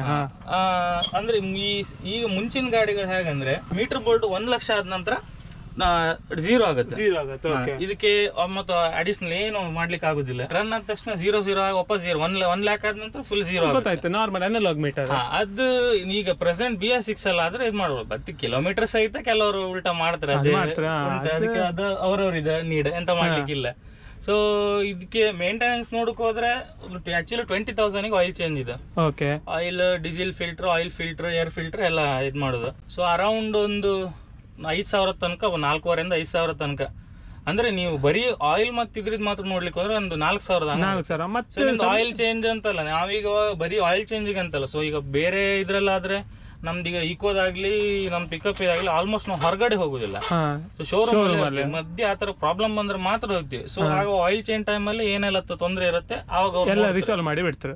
ಇದು ಹಾಗಲ್ಲ. ಸೊ ಈಗ ನಾವು ರನ್ ಮಾಡ್ತಿರುವಾಗ ಏನಾದ್ರು ಸೌಂಡ್ ಬಂತು ಅಥವಾ ನಮ್ಗೀಗ ಬುಷ್ ಆಗ್ಲಿ ಬೇರೆ ಏನಾದ್ರು ಗಾಡಿ ಪ್ರಾಬ್ಲಮ್ ಬಂತ ಹೇಳಿದ್ರೆ ಗೊತ್ತಾಗುತ್ತೆ. ಅವಾಗ ನಾವು ಗ್ಯಾರೇಜ್ ಹೋಗ್ಬೇಕು. ಆಯಿಲ್ ಚೇಂಜ್ ಅಂತ ಏನಿಲ್ಲ. ನಾವ್ ಕೆಲವರದ್ದು ಈಗ 20,000 ತನಕ ಮಾಡ್ತೀನಿ. ನಾನು 20,000 ತನಕ ಮಾಡಲ್ಲ. ಅದು 15ರಿಂದ 18 ಮಾಡಿ ಬಿಡ್ತೇನೆ ನಾನು ಸರ್ವಿಸ್. ಸೊ ಇಂಜಿನ್ ಸ್ವಲ್ಪ ಸ್ಮೂತ್ ಇರುತ್ತೆ. ಅದು ಕೆಲವರು 20,000 ಮಾಡ್ತಾರೆ, ತೊಂದ್ರೆ ಇಲ್ಲ. ಅದು ಅವ್ರವ್ರಿಗೆ ಬಿಟ್ಟಿದೆ. ಸೊ ನಿಮ್ಗೆ ಇಯರ್ಲಿ ನೋಡ್ಲಿಕ್ಕೆ ಹೋದ್ರೆ ಒಂದು 60,000 ಇನ್ಶೂರೆನ್ಸ್ ಟ್ಯಾಕ್ಸ್ ಸಿಗ್ಬೇಕು. ಅಲ್ಲ ಮತ್ತೆ ಅದು ಪರ್ಮಿಟ್ ಅಂತ ಬರಬೇಕಾ? ಪರ್ಮಿಟ್ ಇಲ್ಲ, ಅದು ಆಕ್ಚುಲಿ ಇದು ಮ್ಯಾಕ್ಸಿ ಕ್ಯಾಬ್ ಇದರಲ್ಲಿ ನಿಮ್ಗೆ ಪರ್ಮಿಟ್ ಬರುತ್ತೆ, ತೊಂದರೆ ಇಲ್ಲ. ಸೊ ಅದು ನಿಮ್ಗೆ ಇದಕ್ಕೆ ಟ್ಯಾಕ್ಸ್ ಈಗ 3 ತಿಂಗಳಿಗೆ 5,200 ಸಮಥಿಂಗ್ ಉಂಟು. ಮುಂಚೆ ಕಮ್ಮಿ ಇತ್ತು, ಸೊ ಇವಾಗ ಜಾಸ್ತಿ ಮಾಡಿದ್ದಾರೆ ಟ್ಯಾಕ್ಸ್. ಮತ್ತೆ ಇನ್ಶೂರೆನ್ಸ್ 33,000 ಈ ವರ್ಷದಲ್ಲಿ ಇಯರ್ಲಿ ಕಟ್ಟಿದ್ದು. ಸೊ ನಿಮ್ಗೆ ಅರೌಂಡ್ ಒಂದು 60,000 ತನಕ ಇದಕ್ಕೆ ಆಗುತ್ತೆ. ಮತ್ತೆ ವೆಹಿಕಲ್ ಮೇಂಟೆನೆನ್ಸ್ ನಿಮ್ಗೆ ಟೈಮ್ ಟು ಟೈಮ್ 5,000 ಅಲೈನ್ಮೆಂಟ್ ಮಾಡ್ಬೇಕು. ಆಮೇಲೆ ಈಗ ಟೈರ್, ಆಮೇಲೆ ನಿಮ್ದು ಸಣ್ಣ ಪುಟ್ಟ ಆ ಕಡೆ ಈ ಕಡೆ ಅಂತ. ಈಗ ಡೆಕೋರೇಷನ್ ಡ್ರೈವರ್ ಹಾಕಿದಾಗೆಲ್ಲ ಆ ಕಡೆ ಎಲ್ಲ ಟಚ್ ಆಗಿದ್ದು ಪುಟ್ಟ ಮೈನರ್ ಇರದೇ ಇರುತ್ತೆ, ಅದನ್ನ ಮಾಡ್ಲಿಕ್ಕೆ ಆಗುದಿಲ್ಲ. ಸೊ ನಿಮ್ಗೆ ಆನ್ ಅನ್ ಎವರೇಜ್ ನೀವು ವೆಹಿಕಲ್ ಮೇಂಟೆನೆನ್ಸ್ ಮತ್ತೆ ಇನ್ಶೂರೆನ್ಸ್ ಟ್ಯಾಕ್ಸ್ ನೋಡಕ್ ಹೋದ್ರೆ 1.5 lakh ತೆಗ್ದಿಡ್ಲೇಬೇಕು, ವರ್ಷಕ್ಕೆ ಬೇಕು, ಮಿನಿಮಮ್ ಬೇಕೆ. ಯಾಕಂದ್ರೆ ಈಗ ಟೈರ್ ಇದೆ ಕಾಸ್ಟ್ ನೋಡಕ್ ಹೋದ್ರೆ 6,500 ಇತ್ತು. ನಾವು ಬೆಸ್ಟ್ ಅಂತ ಹೇಳಿದ್ರೆ ಟ್ಯೂಬ್ಲೆಸ್ ಯೂಸ್ ಮಾಡೋದಂದ್ರೆ ಈ ಪ್ಯಾಚ್ ಆ ಟೈಮ್ ಅಲ್ಲಿ ತೊಂದರೆ ಕೊಡುದಿಲ್ಲ. ಟ್ಯೂಬ್ ಆದ್ರೆ ಟೈರ್ ತೆಗೆದು ಮತ್ತೆ ಟ್ಯೂಬ್ ಪ್ಯಾಚ್ ಹುಡುಕಿ ಅದು ಸ್ವಲ್ಪ ಪ್ರಾಬ್ಲಮ್. ಸೊ ಇದಾದ್ರೆ ನಿಮ್ಗೆ ಪಂಚರ್ ಕಿಟ್. ಸೊ ಹಾಗಾಗಿ ಇದೊಂದು ಸ್ವಲ್ಪ ಮತ್ತೆ ಹೀಟ್ ಆಗುದಿಲ್ಲ. ಇದು ರೇಡಿಯಲ್ ಅಂದ್ರೆ ನಿಮ್ಗೆ ಟ್ಯೂಬ್ಲೆಸ್ ಹೀಟ್ ಆಗುದಿಲ್ಲ. ಟ್ಯೂಬ್ ಟೈರ್ ಸ್ವಲ್ಪ ಹೀಟ್ ಆಗೋದು ಜಾಸ್ತಿ. ಸೊ ಹಾಗಾಗಿ ಏನ್ ತೊಂದ್ರೆ ಇಲ್ಲ. ಮತ್ತೆ ನಾರ್ಮಲ್ ಈಗ ಈಗ ಖಾಲಿ ಗಾಡಿ ತಗೊಂಡು ನಾವು ರೆಡಿ ಮಾಡೋದಾದ್ರೆ ಒಂದು ಹತ್ತತ್ರ ಒಂದು ಸಿಂಪಲ್ ಆಗಿ ಮಾಡ್ತೀನಿ ಅಂದ್ರೆ 2 ಲಕ್ಷ ಬೇಕು. ಈ ರೂಫ್ಗೆ ಖಾಲಿ ರೂಫ್ ಈ ರ್ಯಾಕ್ ಬರೋದಿಲ್ಲ. ಈ ಖಾಲಿ ರೂಫ್ಗೆ ಒಂದು 50,000 ಚಾರ್ಜ್ ಮಾಡ್ತಾರೆ. ಇದು ಮತ್ತೀಗ ಇಲ್ಲ ನಮ್ದು ಲೋಕಲ್ ಅಲ್ಲಿ ರೆಡಿ ಮಾಡ್ತಾರಾ? ಲೋಕಲ್ ಅಲ್ಲಿ ನಮ್ದು ಕೇಶವಣ್ಣ ಅಂತ ಇದ್ದಾರೆ. ಇಂಟೀರಿಯರ್ ತ್ರಾಸಿ. ಈಗ ನಮ್ದು ಕರ್ನಾಟಕ ಬ್ಯಾಂಕ್ ಉಂಟಲ್ಲ, ಐಡಿಯಲ್ ಟೈರ್ಸ್ ಪಕ್ಕದಲ್ಲೇ ಉಂಟು. ಅವರು ಈಗ ಇಂಟೀರಿಯರ್ ಇಂದ ಹಿಡಿದು ಟೋಟಲ್ ಆಗಿ ಮಾಡೋದಂದ್ರೆ ಅವರೇ ಆಲ್ಮೋಸ್ಟ್. ಮತ್ತೆ ಈ ಸಣ್ಣ ಪುಟ್ಟ ಕೆಲಸ ಎಲ್ಲ ಮಾಡ್ತಾರೆ. ಇಂಟೀರಿಯರ್ ಕೆಲಸ ಯಾರು ಜಾಸ್ತಿ ಮಾಡುದಿಲ್ಲ. ಈಗ ಬಸ್ ಇದ್ ಮತ್ತೆ ಟಿಟಿ ಪ್ರೆಸೆಂಟ್ ಮಾಡ್ತಾ ಇರೋದು ಅವರೇ. ಅದ್ ಬಿಟ್ರೆ ಶಿರೂರಲ್ಲಿ ಇರ್ಬೋದು, ಶಿರೂರಲ್ಲಿ ಕೆಲಸ ಮಾಡ್ತಾರೆ. ಮತ್ತೆ ಈ ಕಡೆ ಈಗ ಈ ಶಾಸ್ತನ ಟೋಲ್ ಪಕ್ಕ ಒಂದು ಈಚೆ ಸ್ಮಾರ್ಟ್ ಗಾಡಿ ನಿಲ್ಲುತ್ತಲ್ಲ, ಅಲ್ಲಿ ಸಹಿತ ಈಗ ಗಾಡಿ ರೆಡಿ ಮಾಡ್ತಾ ಇದ್ದಾರೆ, ಇಂಟೀರಿಯರ್ ಎಲ್ಲ ರೆಡಿ ಮಾಡ್ತಾ ಇದ್ದಾರೆ. ಸೊ ಮತ್ತೆ ಈಗ ನಾವು ಇಷ್ಟು ಮೇಂಟೆನೆನ್ಸ್ ಎಲ್ಲ ಇರ್ಲಿಕ್ಕೆ ಇದು ಗಾಡಿ ಮೈಲೇಜ್ ಒಂದಿಷ್ಟು ಕೊಡುತ್ತೆ? ಸೊ ಈಗ ನಾವು ಬೇಸಿಕಲಿ ನೋಡಕ್ ಹೋದ್ರೆ ಡ್ರೈವಿಂಗ್ ಮೇಲೆ ಡಿಪೆಂಡ್. ಯಾವುದೇ ಗಾಡಿ ಆಗ್ಲಿ ಮೈಲೇಜ್ ಬೇಕಾದ್ರೆ ಡ್ರೈವರ್. ಈಗ ಪ್ರೆಸೆಂಟ್ ನನ್ನ ಕೈಯಲ್ಲಿ ನಾನು ಘಾಟ್ ಸೆಕ್ಷನ್ ಅಲ್ಲಿ ಈಗ ಎಕ್ಸಾಂಪಲ್ ನಾನು ಮೊನ್ನೆ ಧರ್ಮಸ್ಥಳ ಸುಬ್ರಹ್ಮಣ್ಯ ಹೋಗಿ ಬಂದಿದೆ, 10 ಕಾಲ್ ಮೈಲೇಜ್ ನಾನು ತೆಗ್ದಿದೆ. ಸೊ ಆ ರೋಡ್ ಅಲ್ಲಿ ರೋಡ್ ಸ್ವಲ್ಪ ಖರಾಬ್ ಇತ್ತು ಮತ್ತೆ ಮಳೆ ಅಲ್ಲ, ಸೊ ಆ ಟೈಮಲ್ಲೂ ನಾನು 10.5 ಮೈಲೇಜ್ ತೆಗೆದು ನಂದು ಕೆಪಾಸಿಟಿ. ಡ್ರೈವರ್ಗೆ ಈಗ ನಾನು ಆಲ್ಮೋಸ್ಟ್ ಡ್ರೈವರಿಗೆ ಹಾಕಿದ್ದೇನೆ. ಡ್ರೈವರ್ ಹಾಕಿದಾಗ 9.5 ಮ್ಯಾಕ್ಸ್. ಅಂದ್ರೆ ಈ ಡ್ರೈವರ್ ಮೇಲೆ ಡಿಪೆಂಡ್. ಈಗ ಅನ್ಸ್ಬೋದು ಮೈಲೇಜ್ ಇಂದ ಏನ್ ಡಿಫ್ರೆನ್ಸ್ ನಿಮ್ಗೆ ಆಗ್ಬಹುದು ಅಂತ. ಈ ಎಕ್ಸಾಂಪಲ್ ನೋಡಕ್ ಹೋದ್ರೆ ನಾನೀಗ ಡ್ರೈವರಿಗೆ ಹಾಕಿದಾಗ ಈಗ ಒಂದು ಧರ್ಮಸ್ಥಳ ಸುಬ್ರಹ್ಮಣ್ಯ ಡ್ರೈವರಿಗೆ ಹಾಕಿದ್ರೆ ಒಂದು 4,200 ತನಕ ಡೀಸೆಲ್ 4,000. ಸೊ ನಾನೇ ಹೋದಾಗ 3,600 ಹಿಂಗೆ ಅಮೌಂಟ್ ಒಂದು 600-500 ಡಿಫ್ರೆನ್ಸ್ ಬರುತ್ತೆ. ಈಗ ನಮ್ ಪಿಕಪ್ ಅಲ್ಲಾದ್ರೂ ಹಾಗೆ ಸೇಮ್ ಕಿಲೋಮೀಟರ್ಗೆ ಡ್ರೈವರಿಗೆ ಹಾಕಿದೆ. ಡ್ರೈವರಿಗೆ ಹಾಕಿ ಕಳ್ಸಿದಾಗ ಅಲ್ಲಿ ಬಂದಿರೋ ಮೈಲೇಜ್ಗೂ ನಾವಿರೋ ಮೈಲೇಜ್ಗೂ 900 ರೂಪೀಸ್ ಡಿಫ್ರೆನ್ಸ್. ಸೊ ಅದು ಉಳಿದ್ರೆ ನಮ್ಗೆ ಉಳಿಯುತ್ತೆ. ಮತ್ತೆ ಒಂದ್ ದಿನಕ್ಕೆ ಅದು ಒಂದ್ ದಿನ ಅಂತ ಒಂದ್ ಟ್ರಿಪ್ ಲೆಕ್ಕ ಅದು. ಒಂದ್ ಟ್ರಿಪ್ ಅಂದ್ರೆ ಆಲ್ಮೋಸ್ಟ್ ಮ್ಯಾಕ್ಸ್ ಟು ಮ್ಯಾಕ್ಸ್ 2-3 ದಿನ. 2 ದಿನ ಹೇಳಿ ಅದು ಒನ್ ಡೇ ಕನ್ಸಿಡರ್ ಮಾಡ್ಲಕ್ಕೆ. ಈಗ ಒನ್ ಡೇನು ಹೋಗಿ ಬರ್ತದೆ ಧರ್ಮಸ್ಥಳ ಸುಬ್ರಹ್ಮಣ್ಯ ಎಲ್ಲ ಹಾಗೆ. ಸೊ ನಿಮ್ ಡ್ರೈವರ್ ಮೇಲೆ ಡಿಪೆಂಡ್. ಮೈಲೇಜ್ ನ ಯಾವ್ದೇ ವೆಹಿಕಲ್ ಆಗ್ಲಿ ನೀವು ಕೋಟ್ ಮಾಡ್ಬೇಕಾದ್ರೆ ಡ್ರೈವರ್ ನೀವು ಕರೆಕ್ಟ್ ಆಗಿ ಗೇರ್ ಚೇಂಜಿಂಗ್ ಆಗ್ಲಿ, ನೀವು ಕೆಲವರೆಲ್ಲ ಎಂತ ಮಾಡ್ತಾರೆ ಲೋ ಗೇರ್ ಅಲ್ಲಿ ಸ್ಪೀಡ್ ಕಮ್ಮಿ ಆದ್ರೂ ಟಾಪ್ ಗೇರ್ ಅಲ್ಲೇ ಇರ್ತಾರೆ, ಫುಲ್ ರೈಸ್ ಕೊಟ್ಟಿರ್ತಾರೆ. ಅದೇ ಇದ್ರಲ್ಲಿ ಇರುತ್ತೆ. ಈಗ 40 ನಾವೆಲ್ಲ ಸ್ವಲ್ಪ ಸ್ಪೀಡ್ ರಿಡ್ಯೂಸ್ ಆದಂಗೂ ಗೇರ್ ಡೌನ್ ಮಾಡ್ತಾರೆ. ಕೆಲವರೆಲ್ಲ ಹಾಗೆ ಈಗ 40 ಬಂದ್ರು 5th ಗೇರ್ ಅಲ್ಲಿ ಹೋಗ್ತಾ ಇದ್ರು. ಸೊ ಅವಾಗ ಜಾಯಿಂಟಿಗೂ ಪೆಟ್ಟಾಗಿದೆ ಕ್ರಾಸ್ಗೆ. ಅದು ವೆಹಿಕಲ್ ಡೀಸೆಲ್ ಮತ್ತೆ ನಿಮ್ಗೆ ಅವಾಗ ಜಾಸ್ತಿ ಕನ್ಸ್ಯೂಮ್ ಆಗುತ್ತೆ. ಸೊ ಹಾಗಾಗಿ ನಿಮ್ಮ ಡ್ರೈವರ್ ಮೇಲೆ ಡಿಪೆಂಡ್ ಮೈಲೇಜ್ಗೆ. ಆದ್ರೂ ಒಂದು ಅವರೇಜ್ ರಫ್ಲಿ ಒಂದು 9ರಿಂದ ಬೆಸ್ಟ್ ಅಂದ್ರೆ ಒಂದು ಆಲ್ಮೋಸ್ಟ್ 10 ಬರುತ್ತೆ. ನಂದು ಓಲ್ಡ್ ವೆಹಿಕಲ್ ನಾನು 11.5 ತನಕ ತೆಗೆದಿದೆ. ಅದೀಗ BS3 ಓಕೆ. ಬಟ್ ಇದು ಹಾಫ್ ಸೆನ್ಸರ್ ಇಂಜಿನ್ ಸೆನ್ಸರ್, ಈ ಸೆನ್ಸರ್ ಹಾಫ್ ಸೆನ್ಸರ್ ಇತ್ತು, ಇದನ್ನು ಆರ್ಡಿನರಿ ಮಾಡು, ಅದು ಪ್ಯೂರ್ ಆರ್ಡಿನರಿ ಇಂಜಿನ್. ಸೊ ಅದು ಒಳ್ಳೆ ಇತ್ತು. 14 ಎಂಡ್ ಮಾಡೆಲ್ ವೆಹಿಕಲ್ ಎಲ್ಲ ಒಳ್ಳೆ ಮೈಲೇಜ್. ಸೊ ಅದು ನಾವು ಕೊಟ್ಟಿದ್ದು ತಪ್ಪದೆ, ಮುಗಿದದ್ದೇ ಅಷ್ಟೇ. ಅದು ಒಳ್ಳೆ ಇತ್ತು ಮೈಲೇಜ್. 11.5 ಎಲ್ಲ ನಾನು ಶಬರಿಮಲೆ ಸೀಸನ್ ಅಲ್ಲೂ ನಾನು ಶಬರಿಮಲೆ 11.5 ಎಲ್ಲ ಮೈಲೇಜ್ ತೆಗೆದು ಒಂದು ಸ್ಟ್ರೈಟ್ ರೋಡ್ ಅಲ್ಲಿ. ಘಾಟ್ ಸೆಕ್ಷನ್ ಅಲ್ಲೆಲ್ಲ ನಿಮ್ಗೆ ಒಂದು 9-9.5 8.5 ಬಂದ್ರು ಆಯ್ತು, ಹೇಳಿಕ್ಕಿಲ್ಲ. AC ಮತ್ತೆ ಸ್ವಲ್ಪ ಕಮ್ಮಿ ಮೈಲೇಜ್ ಮಾಡೋದ್ರೆ ಮತ್ತೆ ಫುಲ್ 8 ತನಕ ಬರ್ಬೋದು, ಮ್ಯಾಕ್ಸ್ ಟು ಮ್ಯಾಕ್ಸ್ 8-8.5 ಅಷ್ಟೇ. ಮತ್ತೆ BS3 ಮತ್ತೀಗ BS6 BS4 ಬೇಡ. ಒಂದು driving smooth, mileage, pickup, over all experience ಯಾವ್ದು ಒಳ್ಳೆ ಇರುತ್ತೆ ಓಡಿಸಿದ್ರೆ BS6 TT? ಮೆಕ್ಯಾನಿಕಲಿ ನೋಡ್ಲಿಕ್ಕೆ ಹೋದ್ರೆ, ಆಲ್ ಓವರ್ ನೋಡಕ್ ಹೋದ್ರೆ ಇದೇ ಬೆಸ್ಟ್ BS3. ಆರ್ಡಿನರಿ ಗಾಡಿನೇ ಬೆಸ್ಟ್. ಕಂಫರ್ಟ್ ಲೈನ್ ಅಲ್ಲಿ ನೋಡೋದಾದ್ರೆ BS6 ಹೋಗ್ಬೋದು. ಕಂಫರ್ಟ್ ಲೈನ್ ಯಾರು, ಪ್ಯಾಸೆಂಜರ್ ಈಗ ಡ್ರೈವರ್? ಈಗ 2.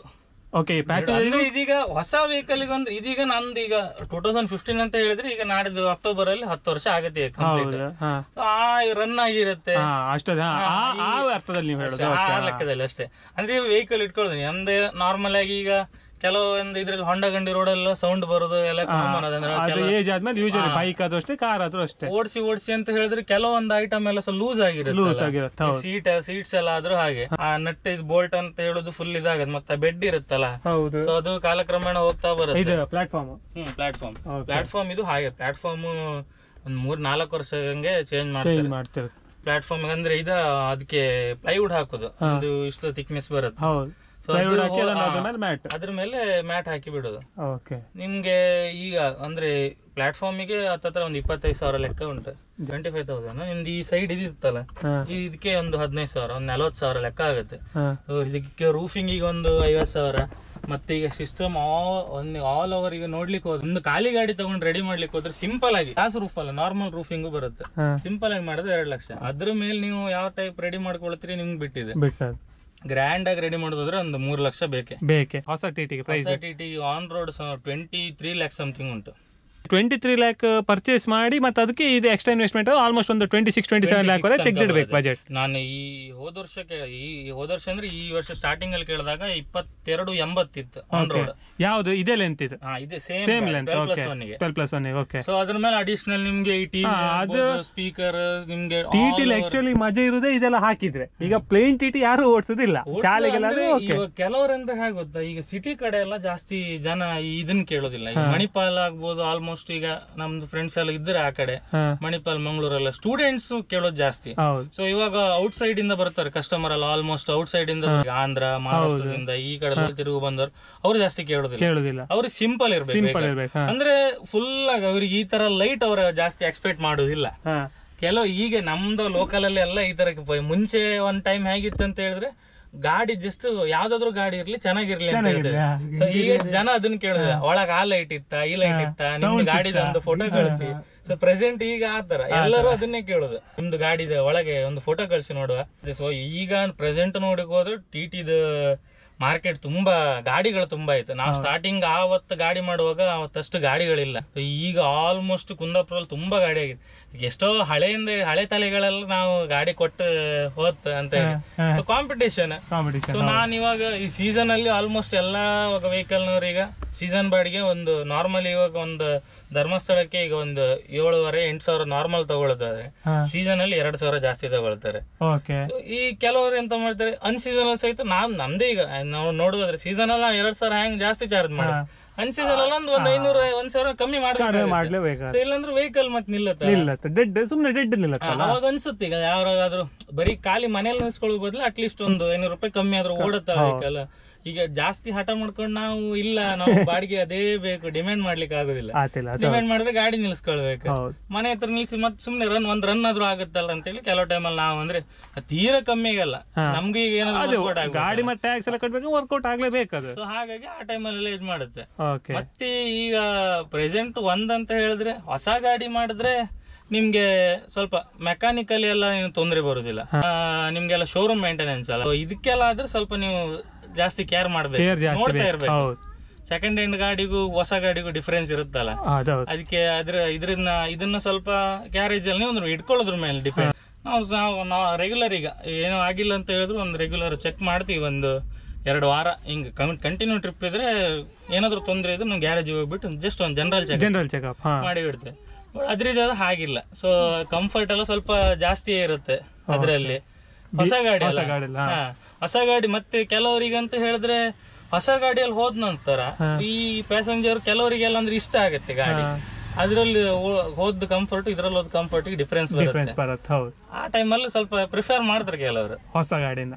ಪ್ರಿಫರ್ ಮಾಡ್ತಾರೆ. ಬಟ್ ಈಗ ಈ ವೆಹಿಕಲ್ ಅಲ್ಲೂ ನಾವು ಹಿಡ್ಕೊಳ್ಳೋದ್ರ ಮೇಲೆ ಒಳ್ಳೆ ಮಾಡಿ ಇಟ್ಕೊಂಡು ಸೇಮ್ ಸರ್ವಿಸ್ ನಾವು ಕೊಟ್ರೆ ಅವ್ರು ಇದನ್ನು ಲೈಕ್ ಮಾಡ್ತಾರೆ ಅಷ್ಟೇ. ಮತ್ತೆ ಬ್ರೋ ಇನ್ನೊಂದು ಅರ್ಬನಿಯಾ ಮತ್ತೆ ಟಿಟಿಗೆ ನಿಮ್ದೊಂದು ಯಾವ ತರ ಒಪಿನಿಯನ್ ಇತ್ತು ಅರ್ಬನಿಯಾ ಗಾಡಿ ಮೇಲೆ? ಮೇಂಟೆನೆನ್ಸ್ ಹೆವಿ ಇತ್ತು ಅರ್ಬನಿಯಾ.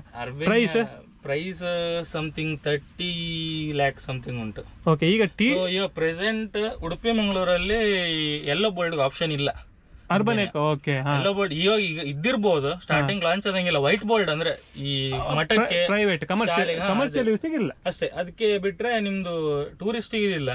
ಸೊ ಕೆಲವರೆಲ್ಲ ಈಗ ಅಂದ್ರೆ ಹೊರಗಡೆಯಿಂದ ಈ ಡಿಡಿ ಪಾಸಿಂಗ್ ಅವೆಲ್ಲ ಅಂದ್ರೆ ಟ್ಯಾಕ್ಸ್ ಕಮ್ಮಿ ಬರುತ್ತೆ, ಮತ್ತೆ ಎಂತ ಅಲ್ಲ. ಅಂದ್ರೆ ನೀವೊಂದು ನಾರ್ಮಲ್ ಗಾಡಿಗೆ ಒಂದು 34 ಲಕ್ಷ ಇದ್ರೆ ಒಂದು 4 ಲಕ್ಷ ಎಕ್ಸ್ಟ್ರಾ ಚಾರ್ಜ್ ಮಾಡ್ತಾರೆ. ನಿಮ್ದು ಅಲ್ಲಿದೆ ಒಂದು ಅಡ್ರೆಸ್ ಮಾಡಿ ಒಂದು ಅದೇ ಅಲ್ಲಿ ಇವ್ರ RTO ಥ್ರೂ ಎಲ್ಲ ಇದ್ ಮಾಡಿ ಸೊ ಅಲ್ಲಿ ಇದ್ ಮಾಡ್ತೇವೆ. ಸೊ ಅದು ಡಿ ಪಾಸಿಂಗ್ ಗಾಡಿಗಳಂತಂದ್ರೆ ನಿಮ್ಗೆ ಇಂತಿ ಸ್ಟೇಟ್ ಅಂತ ಆಪ್ಷನ್ ಇರುತ್ತೆ, ಇಲ್ಲ ಒಂದೇ ಸಲ ಟ್ಯಾಕ್ಸ್ ಕಟ್ಟೋದು. ಈಗ ನಾವು ಇದಕ್ಕೀಗ ಒಂದು ಕೇರಳ ಹೋಗ್ಬೇಕಂತ ಹೇಳಿದ್ರೆ ಒಂದು 4,500 TP ತೆಗಿಬೇಕು.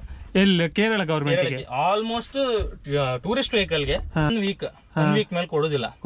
ಓಕೆ. 1 ವೀಕ್ ನಿಮ್ಗೆ TP ಕೊಡೋದು. ಅದೀಗ ಅದ್ರದ್ದೊಂದು ಪ್ರೈಸಿಂಗ್ ಎಷ್ಟಿರ್ಬೋದು? ಈಗ ನಾವು ಕೇರಳದ ಒಂದೇ ಕೇರಳದೀಗ 4,500. ಗೋವಾದ್ದು ನೋಡ್ಲಿಕ್ಕೆ ಹೋದ್ರೆ ಸ್ಪೆಷಲ್ ಪರ್ಮಿಟಿಗೆ 1,500 ಸ್ಪೆಷಲ್ ಪರ್ಮಿಟಿಗೆ, TPಗೆ ಅರೌಂಡ್ 3 ಸಮಥಿಂಗ್ 2. ಈಗ ಗಾಡಿ ಲೆಂತ್ ಅಂದ್ರೆ ಈಗ ನಾವೀಗ ಲಾಂಗ್ TT ಮೇಲೆ ವೆಹಿಕಲ್ ಸಹ ನಿಮ್ಗಂದ್ರೆ ಆಕ್ಚುಲಿ ಪುಷ್ ಬ್ಯಾಕ್ ಸೀಟಿಗೆ ಜಾಸ್ತಿ. ಓಕೆ. ಇಲ್ಲಿ ನಮ್ದು ಕರ್ನಾಟಕದಲ್ಲಿ ಒಂದೇ, ಬಟ್ ಕೇರಳದಾಗ ಹಾಗಿಲ್ಲ. ಕೇರಳದಾಗ ಪುಷ್ ಬ್ಯಾಕ್ ಸೀಟಿಗೆ ಬೇರೆ ತರ, ನಾನ್ ಪುಷ್ ಬ್ಯಾಕ್ ಸೀಟಿಗೆ ಬೇರೆ ತರ. ಇಲ್ಲಿ ನಮ್ದು ಹಾಗಿಲ್ಲ. ಸೊ ಈಗ ನೋಡ್ಲಿಕ್ಕೆ ಹೋದ್ರೆ ನಮ್ದೀಗ ದುರ್ಗಾಂಬ ಲೈನ್ ಬಸ್ಸಿಗೆಲ್ಲ ಸ್ವಲ್ಪ ಕಮ್ಮಿ ಅನ್ಸುತ್ತೆ, 50. ಈಗ ಒಂದು 40 ಅಲ್ಲ ಅಂದ್ರೆ ಯಾವ್ದು ಹೊರಗಡೆ ಅಲ್ಲ, ಇಲ್ಲಿ ಈಗ ನಮ್ದು ನಮ್ದು ಉಡುಪಿ ದುರ್ಗಾಂಬ ಅದಕ್ಕೆ ಒಂದು 54-56 ಸಮಥಿಂಗ್ ಇರ್ಬೋದು. ಸೊ ಅದೇ 50 ಸೀಟರ್ ಟೂರಿಸ್ಟ್ ಗಾಡಿಗೆ 80 ಸಮಥಿಂಗ್ ಇದೆ ಟ್ಯಾಕ್ಸ್ ಡಿಫರೆನ್ಸ್ 3 ತಿಂಗಳಿಗೆ ಅದು. ಸೊ 50 ಸೀಟರ್ ಗಾಡಿ ಅಂದ್ರೆ ಎಂತ 1 ವರ್ಷಕ್ಕೆ 6 ತಿಂಗಳಿಗೆ ಅದು 3 ತಿಂಗಳು ಅಲ್ಲಲ್ಲ. ಈಗ ಪ್ರೈವೇಟ್ ಲೈನ್ ಗಾಡಿ ಈಗ ಆಲ್ಮೋಸ್ಟ್ ಎಲ್ಲ 3 ತಿಂಗಳು ಟ್ಯಾಕ್ಸ್. 3 ತಿಂಗಳು. ಸೊ ಆಪ್ಷನ್ ಕೊಡ್ತಾರೆ ನಿಮ್ಗೆ 1 ವರ್ಷಕ್ಕೂ ಕೊಡ್ತಾರೆ. ಬಟ್ ಅದೇ ಈಗ ಅಂದ್ರೆ ಕೆಲವ್ರು ಎಂತ ಮಾಡ್ಕೊಳ್ತಾರೆ ಅಂದ್ರೆ 1 ವರ್ಷಕ್ಕೆ ಕಟ್ತಾರೆ. ಸಣ್ಣದೀಗ ನಮ್ದು ಇಕೋದೆಲ್ಲ ನೋಡ್ಲಿಕ್ಕೆ ಹೋದ್ರೆ ಇಯರ್ಲಿ 1,800 ಅಷ್ಟೇ. ಇದ್ರದೀಗ ನಾವು 1 ವರ್ಷಕ್ಕೂ ಕಟ್ಬೋದು. ಸೊ ಅಂದ್ರೆ ಈಗ ಒಂದೇ ಸಲ ಒಂದು 20,000 ಹಾಕ್ಬೇಕಲ್ಲ. ಸೊ ಇದ್ ಮಾಡ್ತಾರೆ. ಕೆಲವರಿಗೆ ತಿಂಗಳ ಕಟ್ಕೊಂಡು ಹೋಗ್ತಾರೆ. ಈಗ 3 ತಿಂಗಳಿಗೆ ಕಟ್ಟೋದಾದ್ರೆ ಒಂದಂದ್ರೆ ನಿಮ್ಗೊಂದು 15 ದಿವಸ ಗ್ರೇಸ್ ಪೀರಿಯಡ್ ಅಂತ ಇರುತ್ತೆ. ಸೊ ನಿಮ್ಗೆ ಈಗ ಪೊಲೀಸ್ ಎಲ್ಲ ಅಡ್ಡ ಹಾಕಿದ್ರೆ ಔಟ್ ಆಫ್ ಸ್ಟೇಟ್ ಹೋಗುವಾಗ ಇದಿರುದಿಲ್ಲ ನಿಮ್ಗೆ. ಸೊ ಲೋಕಲ್ ಹೋದ್ರೆ ಟ್ಯಾಕ್ಸ್ ಎಂಡ್ ಆಗಿದ್ರೆ ಒಂದು 15 ದಿನ ಗ್ರೇಸ್ ಪೀರಿಯಡ್ ಇರುತ್ತೆ. ಸೊ ಕಟ್ಕೊಳ್ತೀವಿ ಅಂತ ಹೇಳ್ಬೋದು, ತೊಂದ್ರೆ ಇಲ್ಲ. ಬಟ್ ತಿಂಗಳ ಕಟ್ಟೋದಾದ್ರೆ ಅದು ಇರುದಿಲ್ಲ. ಕೆಲವರು ತಿಂಗಳ ಕಟ್ಕೊಳ್ತಾರೆ. ಅದು ಅವ್ರ ಅಂದ್ರೆ 3 ತಿಂಗಳಿಗೆ ಸ್ವಲ್ಪ ಹೆವಿ ಆಗುತ್ತಂದ್ರೆ ತಿಂಗಳಿಗೂ ಕಟ್ತಾರೆ. ಸೊ ಅದ್ ನೋಡ್ಲಿಕ್ಕೆ ಹೋದ್ರೆ ತಿಂಗಳಿಗೆ ಕಟ್ಟೋದಕ್ಕೂ 3 ತಿಂಗಳಿಗೆ ಕಟ್ಟೋದಕ್ಕೂ ವರ್ಷ ಕಟ್ಟೋದಕ್ಕೂ ಸ್ವಲ್ಪ ಡಿಫರೆನ್ಸ್ ಇದೆ ಅಮೌಂಟ್. ಪ್ರೈಸ್ ಕಡಿಮೆ ಆಗ್ತಾ ಬರುತ್ತೆ. ವರ್ಷ ಕಟ್ಟಿದಾಗ ನಿಮ್ ಪ್ರೈಸ್ ಕಡಿಮೆ. 3 ತಿಂಗಳಿಗಾದ್ರೆ ಮತ್ತೆ ಸ್ವಲ್ಪ ಜಾಸ್ತಿ.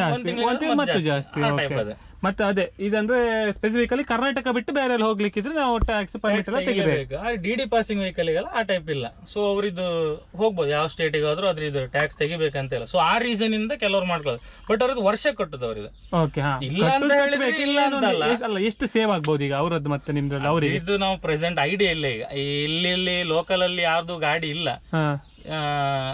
ಒಂದು ಬ್ರಹ್ಮವರದಲ್ಲಿ ಒಂದು ನಾಗಾಲ್ಯಾಂಡ್ ಪ್ಯಾಸಿಂಗ್ ಗಾಡಿ ಇದೆ, ಇದು 33 ಬಸ್. ಅದ್ ಬಿಟ್ರೆ ಈ ಕಡೆ ಸಿದ್ದಾಪುರ ಎಲ್ಲ ಒಂದು ಸರೌಂಡಿಂಗ್ ಒಂದು ಡಿ ಪಾಸಿಂಗ್ ಗಾಡಿ ಇದೆ ಅನ್ಸುತ್ತೆ. ಇದೆ ನೀವು ಹೇಳಿದ್ರಲ್ಲ 6 wheel TT, ಈ ಲಾಸ್ಟ್ ಟೈಮ್ ಕುಂಭಮೇಳಕ್ಕೆ ಹೋಗಿತ್ತು ನಮ್ಮೂರಿಂದ. ಮತ್ ಪ್ರೆಸೆಂಟ್ ಅಲ್ಲಿ ಯಾವ ಗಾಡಿ ಇದ್ದಂಗಿಲ್ಲ. ಓಕೆ, ಕಂಪ್ಲೀಟ್ ಮಾಡೋಲ್ಲ ಬಂದಂಗಿತ್ತು. ಸೊ ಇದಾಗಿತ್ತು ಒಂದು ಕಂಪ್ಲೀಟ್ ವಿಡಿಯೋ. ವಿಲಾಸ್ ಅಣ್ಣ ಅವರು ತುಂಬ ಒಳ್ಳೆ ಮಾಹಿತಿ ಕೊಟ್ಟಿದ್ರು ಬ್ರೋ. ಒಂದು ಇನ್ಫಾರ್ಮೇಶನ್ ಕೊಟ್ಟೋದಕ್ಕೆ ಥ್ಯಾಂಕ್ ಯು. ತುಂಬ ಒಳ್ಳೆ ಎಕ್ಸ್ಪೀರಿಯನ್ಸ್ ಇದೆ ನಿಮ್ಮೊಟ್ಟಿಗೆ ಮಾತಾಡಿ. Thank you.